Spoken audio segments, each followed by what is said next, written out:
नमस्कार, म्युझिक ट्रॅकमध्ये मी मधुराणी आपल्या सगळ्यांचं मनापासून स्वागत करते। कुठलंही गाणं निर्माण होताना त्यामागे खूप मोठ्या टीमचं योगदान असतं। अनेक कलाकार एकमेकांच्या स्फूर्तींना अंतस्फूर्तींना प्रतिसाद देत जातात आणि त्यातून ते गाणं फुलत जातं। गीतकार, संगीतकार, वादक, अरेंजर, गायक या सगळ्यांचं मिळून असं ते एक टीम वर्कच असतं म्हणा ना। पण या संपूर्ण कलाकृतीचा खरा चेहरा असतो तो अर्थातच गायकाचा, पण आत्मा असतो संगीतकाराचा। असाच एक गायक ज्यांनी पुढे आव्हान स्वीकारून संगीत दिग्दर्शनाकडे पावलं वळवली, त्यांचं स्वागत करूया। संगीतकार प्रसाद फाटक। प्रसाद नमस्कार, म्युझिक ट्रॅकमध्ये मनापासून स्वागत। प्रसाद, मुळात तुम्ही गायक, अनेक स्पर्धांमध्ये बक्षिसं मिळवलेली आणि एक आव्हान स्वीकारून मी मगाशी म्हटलं तसं संगीतकार झाला, त्यामागची स्टोरी फार इंटरेस्टिंग आहे, आम्हाला ऐकायची आहे। नाही, बेसिकली झालं असं की बरीचशी गाणी जी मी गायलो ती अनेक दिग्गज कलावंतांनी गायलेली गाणी होती आणि मग त्याचा आनंद मी दरवेळेला ज्याला घरामध्ये सांगितला जायचा त्याला आईने मला असं सांगितलं की कोणीतरी चांगली कृती जी तयार केलेली जी कलाकृती आहे ती परत एकदा तू तुझ्या स्वतःच्या स्वरामध्ये म्हणणं हे तुझी सर्वस्व नाहीये संगीत क्षेत्रामध्ये, तू स्वतः काहीतरी तयार करू शकतोस का, आणि that become a challenging point for me. आणि मग मी प्रयत्न असा केला की जे मी लहानपणापासून वेगवेगळे राग ऐकत होतो त्या सर्व रागांचा वापर करून चांगलं संगीत तयार करता येतं का, चांगली गाणी तयार करता येतात का, ह्या प्रयत्नातूनच हे संगीतकार हे रूप थोड्याफार प्रमाणामध्ये प्राप्त झालं। वा, म्हणजे खरं सांगायचं तर तुमची आई तुम्ही संगीत दिग्दर्शक होण्याची प्रेरणा आहे किंवा तिने तुम्हाला एक चॅलेंजेस स्वीकारायला लावलं आणि खरा कलेचा आनंद घ्यायला शिकवलं असं मला वाटतं, किंवा निर्मितीचा आपण असं म्हणूया। आणि बघता बघता तुम्ही संगीत दिग्दर्शन करायला लागला। तुमचा पहिला अल्बमच दिग्गज गायिका आशा खाडीलकरांनी मला असं वाटतं त्यातली सगळी गाणी गायली आहेत, त्याविषयी थोडंसं सांगा ना। आशा खाडीलकर आणि स्वप्नील बांदोडकर दोघाही जणांनी गायली ती गाणी। ज्यावेळेला मी गाणी तयार करत होतो त्यावेळेला पूर्णतः संस्कार क्लासिकलचे असल्या कारणाने सगळीच गाणी ही क्लासिकल बेस्ड होती आणि मग त्यामुळे ती गाणी गाण्याकरता जो गळा होता तोही तयारीचा पाहिजे होता। अगदी खरं। आणि मग त्याचा विचार करता हे प्रोजेक्ट करत असताना मला चांगलं कोण गाऊ शकतं किंवा तर कोणाकडे मी जाऊ शकतो, तर मी आशाताईंकडे ज्यावेळेला गेलो होतो त्यावेळेला मला खूप चांगला अनुभव आला की ज्यांना गाण्याचे संस्कार आणि गाण्यावरती प्रेम असतं तर त्यांनी ज्यावेळेला गाणं ऐकलं त्यावेळेला त्यांचे प्रथम उद्गार असे होते की खूप दिवसांनंतर चांगलं काहीतरी ऐकायला मिळालं, ह्याच्यामध्ये मी खूप काही भरून पावलो आणि त्या उत्कृष्टच गायल्या। म्हणजे आल्यानंतर त्यांनी ज्यावेळेला वेगवेगळ्या प्रकारच्या आलापी घेतल्या, काही मॉडिफिकेशन्स केली, त्यावेळेला प्रत्येक वेळेला मी संगीतकार मी त्यांच्यापेक्षा खूपच लहान, म्हणजे वयानी ज्ञानानी सगळ्याच बाबतीमध्ये, पण त्यांनी मला विचारलं की ॲज अ संगीतकार you are the owner of the song, तू मला सांग की हे बरोबर वाटतंय का। तर हा एक गायकाचा माझ्याकरता हा मला गुण शिकून घेण्याजोगा होता की आपण कितीही मोठे झालो तरी देखील कला आपल्यापेक्षा मोठी असते आणि कलेचं क्रिएशन करणारा त्याही पेक्षा मोठा असतो। त्यामुळे हे त्या वेळेला मला कळलं की एवढे मोठे गायक हे खरंच मोठे का आहेत, ह्याचं कुठेतरी मला त्यावेळेला जाणीव झाली। स्वप्नीलही अप्रतिम गायला।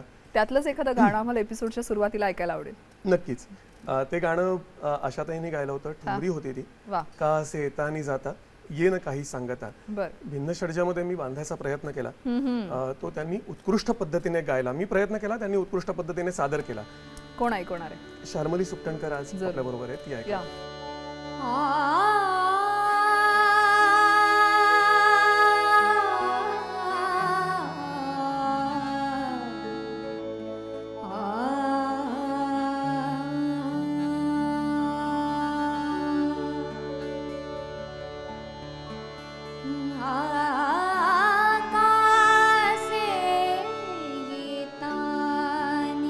जाता येन काही सांग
वा शाल्मली, क्या बात आहे, थँक्यू व्हेरी मच.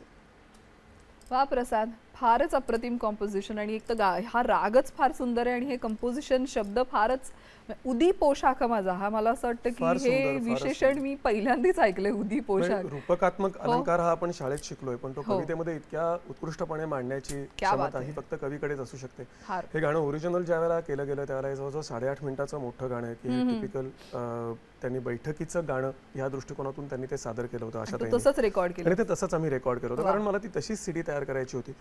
कुठेतरी एक मानसिकता अशी होती की जे कलाकाराकडे असतं, म्हणजे गायक कलाकाराकडे जी क्षमता असते ती दैवी देणगी असते आणि त्याला तुम्ही असं फ्रेम मध्ये बांधून 1 2 3 टेक म्हटलं की तू गाणं म्हण असं म्हणण्यापेक्षा त्या गायकाला स्वतःच्या गायकीची कुठेतरी स्वतःची जागा दाखवण्याकरता वाव मिळावा अशा पद्धतीचं ते कॉम्पोजिशन्स मला बनवायची इच्छा होती. तुला या सगळ्या अल्बमला रिस्पॉन्स कसा मिळाला? काही दिग्गजांकडून नक्कीच प्रतिक्रिया वगैरे मिळाल्या असतील? हो नक्कीच. कला क्षेत्रातल्या दिग्गजांना ज्या ज्या लोकांनी ही सीडी ऐकली त्या लोकांनी त्याच्यावरती फार सुंदर प्रतिक्रिया दिल्या. म्हणजे एक प्रतिक्रिया जी मला खूप आवडली, ज्यावेळेला यशवंतदेव स्वतः आले होते उद्घाटनाच्या दिवशी, तर त्याला त्यांनी पहिली प्रतिक्रिया अशी दिली की फर्स्ट टाइम मी असा एक अल्बम बघतो ज्याच्यात असं गाणं आहे की ज्याच्यामध्ये संगीतकारांनी हार्मोनियम M1 आणि M3 ला वाजवण्याची त्यांनी एक तयारी दाखवली, धाडस केलं. कारण फ्रीलान्स हार्मोनियम वाजवणं आणि फ्रीलान्स तबला वाजवणं की बैठकीचं गाणं एखादं सादर व्हावं त्या पद्धतीने ते गाणं जाणं, या दृष्टिकोनातून केलेला प्रयत्न त्यांनी पहिल्यांदा मला ही माझ्याकरता खूप मोठी शाबासकी होती. त्यानंतर इथे तर मुंबईमध्ये आणि पुण्यामध्ये बऱ्यापैकी ही सीडी गेली. मुळात शास्त्रीय संगीताची बॅकग्राऊंड तुमच्या रक्तात आहे असं म्हणायला हरकत नाही, तर त्याचा नेहमीच इम्पॅक्ट तुमच्या कंपोजिशन्सवर असतो का? बऱ्याचदा असतो, रादर नेहमीच असतो असंही म्हणायला हरकत नाही. कारण झालंय असं की तुमच्या मनावरचे एवढ्या लहानपणापासूनचे झालेले संस्कार असे पटकन काढून टाकणं खूप कठीण आहे. हा एक भाग झाला. दुसरी महत्त्वाची गोष्ट म्हणजे भारतीय संगीतामध्ये मला खूप कमी कळतं, 0.1% कळतं असं म्हणायला हरकत नाही, पण त्या 0.1% मध्ये देखील मला असं वाटतं की तो अथांग सागर आहे आणि खूप काही करता येण्यासारखं या भारतीय संगीतामध्ये आहे. तेव्हा त्याच्यातलं जे काही करता येणं शक्य आहे ते करावं अशा दृष्टिकोनातून मी या संगीत क्षेत्राकडे बघतो. नो डाऊट की वेगळ्या पद्धतीचं संगीत द्यायला हरकत काही नाही, तीही एक स्वरांची बांधणी आहे. त्यामुळे स्वरांची बांधणी तुम्ही थोडे वेगळ्या पद्धतीने केल्यानंतर त्या गाण्याला वेगळ्या पद्धतीचं स्वरूप प्राप्त होतं, एवढंच फक्त बदलतं त्यातलं गणित. परंतु क्लासिकलचा बेस असणारी गाणी येणं, ही गाणी करणं हा माझा मुळात म्हणजे मेन उद्देश होता संगीत क्षेत्रामध्ये जात असताना. आता असंच एखादं गाणं ऐकायचं आहे आम्हाला जे क्लासिकल बेस्ड आहे. हो, आता जे आपण आता गाणं ऐकतोय ते मुळात म्हणजे गाणं करत असताना मी क्लासिकलचीच त्याला चाल लावली होती, पण मंदार चोळकर त्यांनी हे गाणं लिहिलंय, फार सुंदर गाणं लिहिलंय आणि ते गाणं लिहित असताना मी एक स्टोरी लाईन मागे बनवून ते गाणं तयार केलं होतं. ते गाणं केल्यानंतर त्यांनी मला असं सांगितलं की ते वेस्टर्न म्युझिकवरती ते बसवावं आणि मग ते आम्ही वेस्टर्न म्युझिकवरती ते गाणं बसवण्याचा प्रयत्न केला. आणि क्लासिकलची टिपिकल बंदिश, त्याच्यानंतरचं ते गाणं आणि त्या गाण्याला कम्प्लिटली वेस्टर्नाइज अरेंजमेंट, अशा पद्धतीचा एक आम्ही प्रयत्न केलाय. आम्हाला ऐकायला आवडेल. पुढच्या अल्बम मध्ये आम्ही नेहमी नक्कीच आणणार होतो आम्ही. कोण गातं? परत एकदा शाल्मलीच गाते.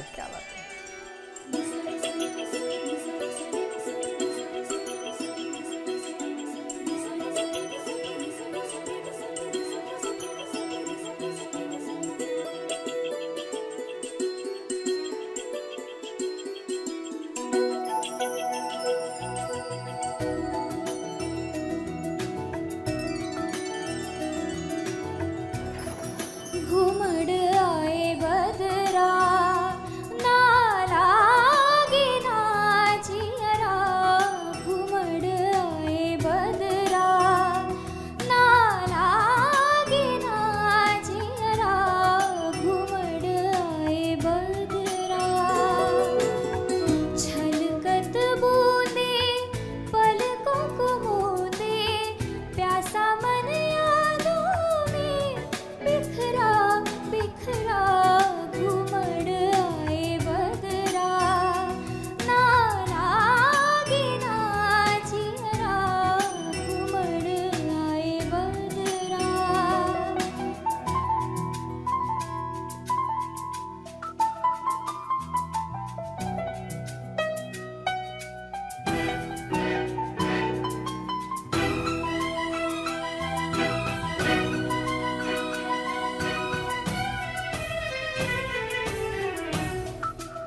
पण आता तू हौशीभर लगीन करायचं नाही म्हणजे नाही.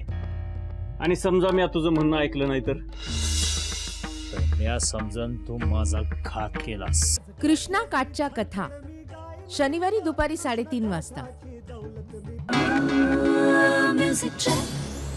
म्युझिक ट्रॅकमध्ये आपल्या सगळ्यांचं पुन्हा एकदा स्वागत. आपण गप्पा मारतोय गायक संगीतकार प्रसाद फाटक यांच्याशी.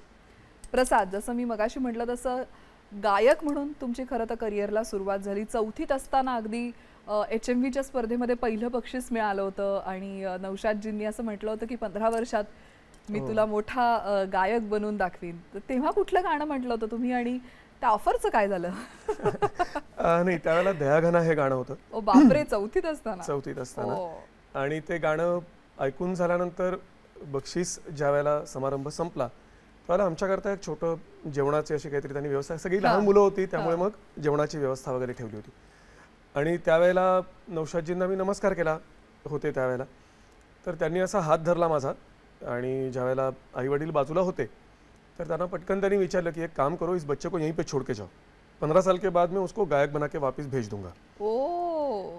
पण त्यावेळेला काय आहे की त्यावेळेला त्यातली काही कल्पना नव्हती. आणि टू बी व्हेरी ऑनेस्ट त्यावेळेचा काळ अत्यंत वेगळा होता. संगीताकडे करिअर म्हणून बघण्याचा दृष्टिकोन हा त्यावेळेला ओपन नव्हता. आणि त्यामुळे मग टिपिकल जसं मराठी फॅमिलीमध्ये होतं तशातलाच प्रकार, बाबा रे शिक्षण पूर्ण कर, नोकरी बघ, मग नंतर तुला काय करायचं स्वतःच्या पायावर उभा राहिल्यानंतर कर, हा एक टिपिकल जो विचारसरणी जी होती. आणि मी त्या दृष्टिकोनातून मी म्हणतो की माझ्या काळामध्ये ती योग्य होती. ह्या अनुषंगाने किंवा याला धरून एक प्रश्न असा विचारायचा आहे की म्हणजे तुम्ही फुल टाइम संगीतकार नाही आहात का? नाही, मी नक्कीच तुम्ही नक्की काय करता? हा, खूप वेगळंच काहीतरी करतो मी. आता एक मशीन डिझाईनचा कन्सल्टंट आहे. मशीन डिझाईनचे कन्सल्टंट आहे आणि माझा सगळा व्यवहार हा कोळशाशी रिलेटेड चालतो. म्हणजे कोल माइन्समध्ये मी मॅक्झिमम टाइम असतो. म्हणजे माझं रादर 2004 पर्यंत संगीत क्षेत्रामध्ये थोड्याफार प्रमाणामध्ये काही ना काहीतरी कामं चालू होती. 2004ला हा अल्बम झाला. त्याच्यानंतर 2004-2003च्या दरम्यानच मला रघुनाथ मंगेशकर अवॉर्ड मिळाला होता पुण्यामध्ये झालेल्या स्पर्धेमध्ये. पण मग त्याच्यानंतर मात्र मला संगीत क्षेत्रामध्ये तसं फारसं काम करता आलं नाही. त्याचं कारण असं होतं की मी कोळशाशी रिलेटेड कामामध्ये व्यस्त असल्या कारणाने मला मध्य प्रदेश, बिहार, गुजरात, उत्तराखंड ह्या सगळ्या एरियामध्ये फिरण्यामध्येच माझा वेळ जास्त गेला. आणि मग तसं माझं ह्या क्षेत्राशी संपर्क तुटत गेला आणि गाता गळाही राहिला नाही. कारण रोज त्या कोळशाशी संपर्कात आल्यामुळे जे काही विपरीत परिणाम होणार होते ते झाले आणि त्यामुळे मग मला गाता आलं नाही. पण मग गणपती कृपेने निदान इतकं तरी करता आलं की चांगल्या गायकांना तुम्हाला काय गाऊ शकता आलं, गाऊ शकता येतं किंवा रादर तुम्ही काय खूप सुंदर गाऊ शकता एवढं तरी मला निदान सांगण्याची अजूनपर्यंत क्षमता गणपतीने ठेवलेली आहे. तेवढी मी करायचा प्रयत्न करतो. म्हणजे आता तुमच्याकडे जी संगीताची खाण आहे ती आता लवकर खुली करा असं मला म्हणायचं. सॉरी, मला खूप कमी येतं या क्षेत्रातलं. जे काही येतं त्याचा वापर नक्कीच करेन. मला आता पुढचं काहीतरी अजून एखादं गाणं तुमच्याकडनं ऐकायचंय. आणि पूर्वी तुम्ही स्पर्धांमध्ये गाताना काय गायचा तेही आम्हाला थोडं. मला शक्यतोवर क्लासिकल बेस्ड गझल्स आवडायच्या आणि मी त्याच जास्त गायचो. म्हणजे गुलाम अली जी किंवा नंतर रूपकुमार राठोडच्या काही गझल्स मला खूप आवडल्या. तर त्या लाईव्हच्या गझल्स मी जास्त गायचो.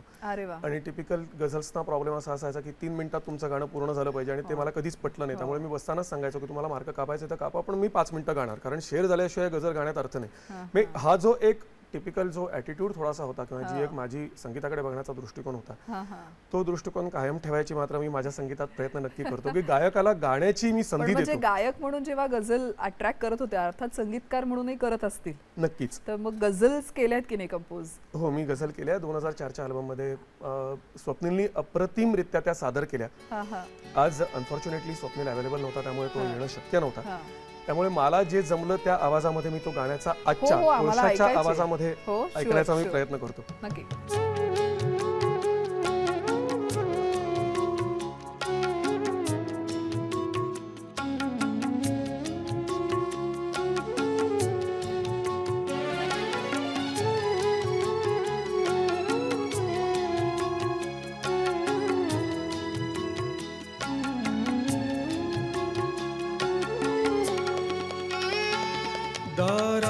दारावरून माझ्या त्यांची वरात गेली, दारावरून माझ्या त्यांची वरात गेली मेहंदीत रंगलेली मेहंदीत रंगलेली बरची उरात गेली दारावरून माझ्या त्यांची बरात गेली.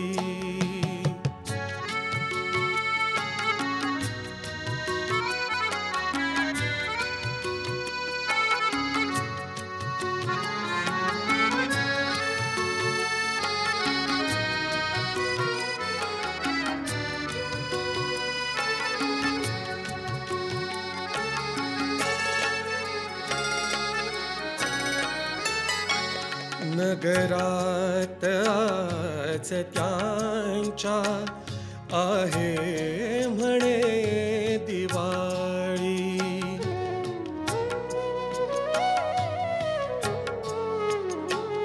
नगरात आज त्यांच्या आहे म्हणे दिवाळी आम्हीच लावलेली आम्हीच लावलेली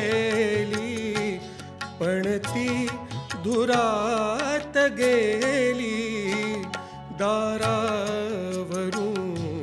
माझ्या त्यांची वरात गेली. क्या बात है प्रसाद, अप्रतिम. म्हणजे चाल तर सुंदरच आणि शब्दही तेवढेच. फारच सुंदर शब्द लिहिले इलाही जमादारांनी, फार सुंदर इलाही जमादारांनी शब्द लिहिले आहेत. मला या मूड मधनं बाहेर यायला थोडा वेळ लागेल. आपण एका छोट्याशा ब्रेकवर जाऊया.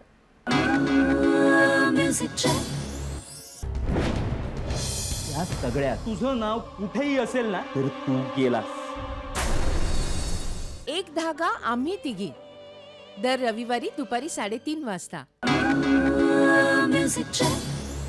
नमस्कार, म्युझिक ट्रॅक मध्ये आपल्या सगळ्यांचं पुन्हा एकदा स्वागत. आपण गप्पा मारतोय गायक संगीतकार प्रसाद फाटक यांच्याशी. प्रसाद, आतापर्यंत जी जी कंपोजिशन्स मी तुमची ऐकली, रागदारीचा, शास्त्रीय संगीताचा त्याच्यावर खूप मोठा प्रभाव आहे. पण आता हे सगळं असं ऐकायला मिळत नाही आणि आता जे काही संगीत ऐकायला मिळतं ते फार काही शास्त्रीय संगीताला धरून असतं असं वाटत नाही. तर ह्यावर तुम्हाला काय वाटतं? नाही, शास्त्रीय संगीताला न धरता जरी एखादं गाणं झालं, जसं मी सुरुवातीला म्हटलं त्याप्रमाणे की स्वरांची बांधणी हे गाण्याचं क्रिएशन, तर स्वरांची बांधणी वेगळ्या पद्धतीने मांडता येते. ती कदाचित खूप वरच्या स्वरांची असते, कदाचित खालच्या स्वरांची असते, त्याबद्दलही माझं कुठे दुमत नाही आहे. परंतु नवीन संगीतामध्ये काही गाणी मी आता नवीन जी ऐकली त्याचे शब्दही मला आठवत नाहीत, पण त्या शब्दांच्या अनुषंगाने जर मी सांगायचं झालं तर म्हणजे अगदी एखादा मुलगा घरी आल्यानंतर की आई मी पडलो, माझा हात दुखतोय असं सांगून देखील गाणं करू शकतो. ही जी गाणी ऐकायला मिळतात ते गाणं ऐकणं याचा अर्थ असा होतो की आपल्या यूथमध्ये खूप गुणी कलावंत आहेत. त्या सर्व कलावंतांची किंवा कला क्षेत्राची मानसिक आणि बौद्धिक पातळी कुंचित झाल्यासारखी ती वाटते तिथे. आणि खूप चांगले कलाकार खूप चांगल्या गोष्टी करू शकतात. त्या गोष्टींना तिथे कुठेच मग वाव मिळत नाही. अशा गाण्यांचे हिट्स बघितल्यानंतर लोकांना असं वाटतं की अरे नाही, त्याच क्षेत्रात आपण जायला हवं कुठेतरी. पण आपल्याकडे इतका अथांग सागर आहे. प्रत्येक रागामध्ये वेगवेगळ्या प्रकारची गाणी, अनेक रागांचं कॉम्बिनेशन बनवून केलेली एक उत्कृष्ट गाणी काहीही करता येणं शक्य आहे आपल्याकडे. साऊथचं संगीत वेगळं आहे, नॉर्थचं संगीत वेगळं आहे, एक रवींद्र संगीत वेगळं आहे. प्रत्येक संगीताचे स्वतःचे पैलू आहेत. त्यामुळे ह्या संगीतामध्ये तुम्हाला म्हणजे आयुष्य कमी पडेल समजा जर तुम्ही असं गाणं बनवायला गेलात तर, की ज्या प्रत्येक रागामध्ये आपल्याला जर बांधायचं झालं तर.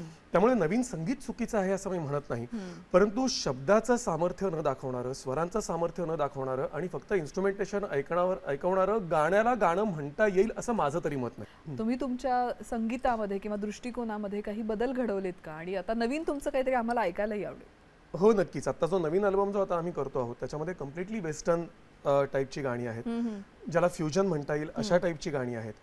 आणि ती गाणी करत असताना डेफिनेटली मी स्वरांची बांधणी वेगळ्या पद्धतीने केली. एक राग त्याची फ्रेमवर्क न धरता वेगळ्या रागांमध्ये देखील जाण्याचा त्याच्यामध्ये गायकाला एक मुभा दिलेली होती.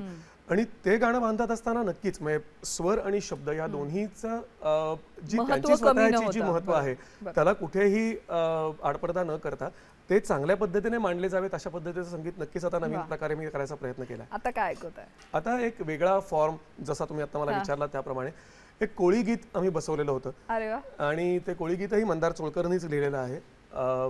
वैशाली सामंतनी आता ती नवीन जी सीडी आहे त्याच्यामध्ये ती आता गाते. आज आपल्या समोर शाल्मली ते गाणं प्रेझेंट करते.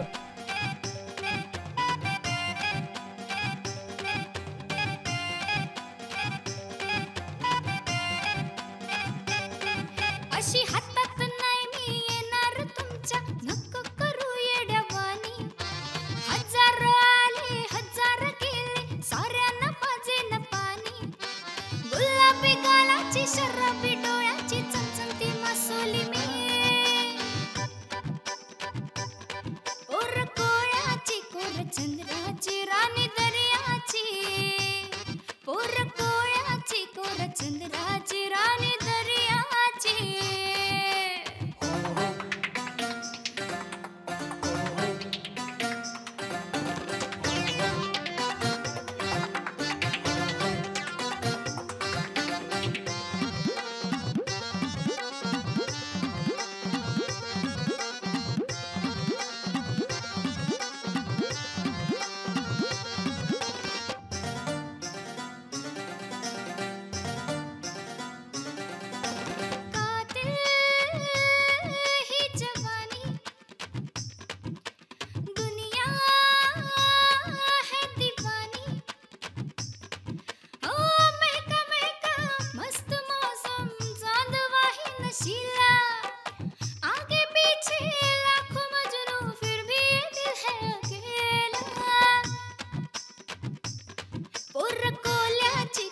चंद्राची राणी दर्याची. ओर कोल्याची कोर चंद्राची राणी दर्याची. वा, फार छान शाल्मली, फार छान, थँक्यू. वा, फारच. हे पण गाणं खूपच छान झालं होतं, इंटरेस्टिंग.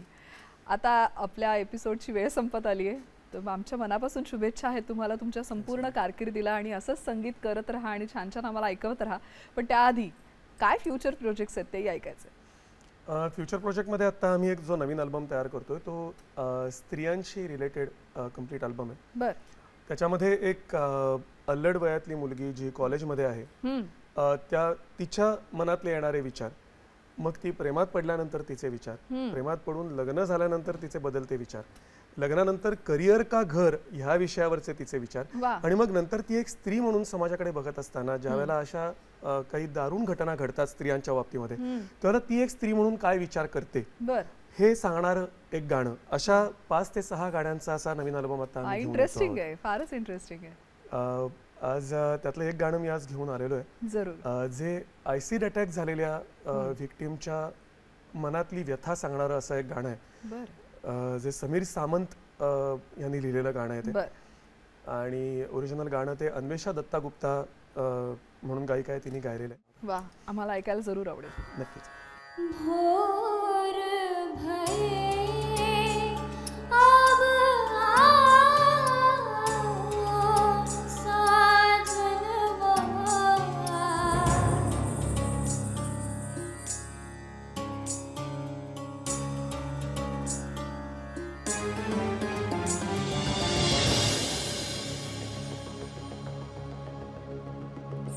कुछ कांच के